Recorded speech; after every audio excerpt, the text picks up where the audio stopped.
महामार्गावर हालोली गावाच्या हद्दीतील भिवंडीकर ढाब्यासमोर झालेल्या अपघातात दुचाकीवरील दोघांचा मृत्यू झाला तर 2 जण गंभीर जखमी झाले आहेत। सुभाष अमृतवड आणि स्वप्नील परब अशी मृत दुचाकी स्वारांची नावे आहेत।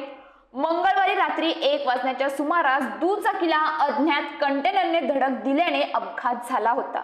या प्रकरणी अज्ञात कंटेनर चालकाविरोधात मोनर पोलीस ठाण्यात गुन्हा दाखल करण्यात आला आहे।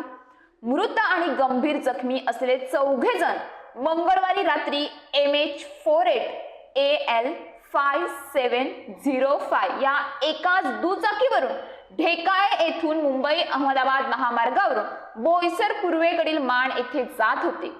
रात्री 1:15 वाजण्याच्या सुमारास त्यांची दुचाकी हालोली गावाच्या हद्दीतील भिवंडीकर ढाब्यासमोर पोहोचली। त्यावेळी दुचाकीला कंटेनरच्या किनाऱ्या बाजूची धडक लागल्याने दुचाकी महामार्गावर पडली।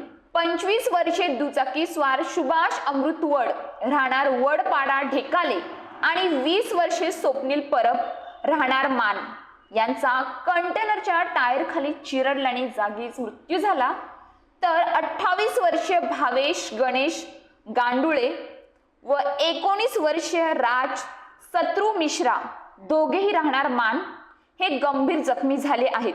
मोनर पोलिसांनी पंचनामा करून मृतदेह ताब्यात घेतले आहेत।